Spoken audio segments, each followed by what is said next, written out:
Yuk jadi bagian dari dakwah kami. Dukung operasional dakwah dan sosial kami, raih pahala amal jariah yang terus mengalir sampai hari kiamat.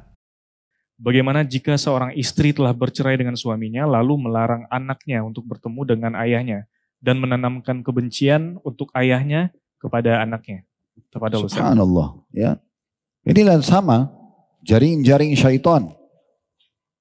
Kalau terjadi perceraian teman-teman sekalian, itu solusi terakhir ya dalam Islam. Kalau betul-betul kedua pasangan suami istri sudah tidak bisa disatukan lagi, ya, sudah sulit sekali. Masing-masing berjalan dengan egonya, nggak mau lagi diperbaiki, maka Allah SWT memberikan kita kesempatan untuk bercerai. Silakan bercerai, gitu kan?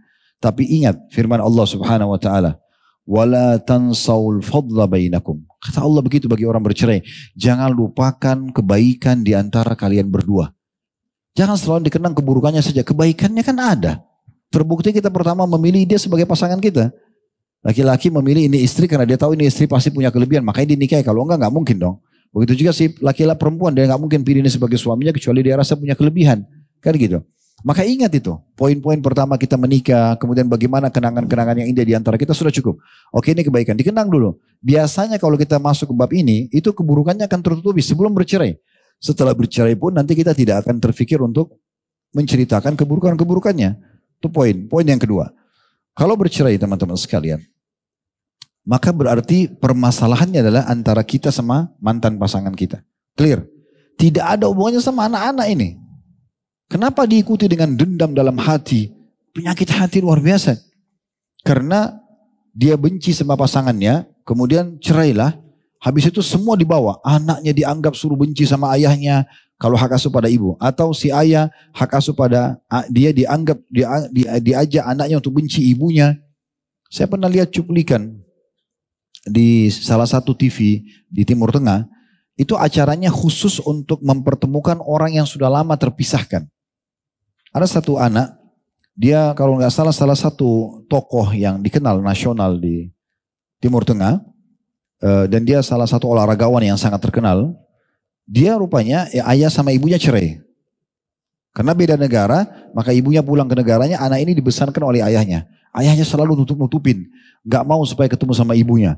Padahal itu masalah dia pribadi. Sampai dia dewasa, dia terus cari tahu ibunya, sampai akhirnya TV itu mendatangkan khusus ibunya sampai dia kaget. Waktu ibunya datang, dia peluk, dia nangis. Ini haram hukumnya, memisahkan antara anak sama ibunya. Itu juga terjadi sama.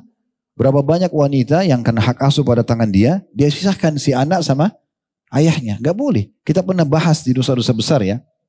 Tidak boleh menisbatkan nama kepada selain ayah dan tidak boleh membenci ayah. Sampai membenci ayah dalam hadis kata Nabi SAW maka dia telah kufur. Kufur ini maksudnya bukan keluar dari agama ya. Tapi besarnya kadar dosa. Membenci ayah itu seperti besarnya dosa kekufuran. Itu bahaya sekali. Nasab kita ke dia walaupun dia orang buruk. Tidak ada urusannya. Keburukan orang tua tidak ada urusan sama kita. Walaupun mereka penjahat, mereka orang buruk jauh dari agama, tetap nasab kita pada mereka. Gak bisa. Ikrimah bin Abi Jahal. Abu Jahal Fir'aunnya umat ini. Tetap Nabi gak bilang jangan ganti nama kamu ya. Ganti nama kamu ya. Ayahmu itu dulu Fir'aunnya umat ini. Ganti sekarang Ikrimah. Ikrimah bin siapa? Nabi SAW tetap panggil Ikrimah bin Abi Jahal. Di satu sisi Nabi sudah bilang Abu Jahal adalah Fir'aunnya umat ini. Ikrimah sendiri tahu.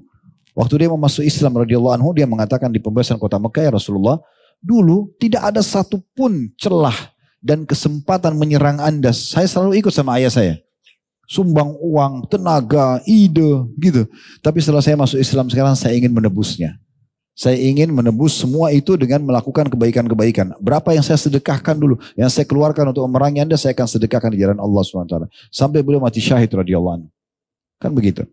Jadi ini poinnya. Jadi harus kita lebih jeli dalam memahami hal-hal seperti ini teman-teman sekalian.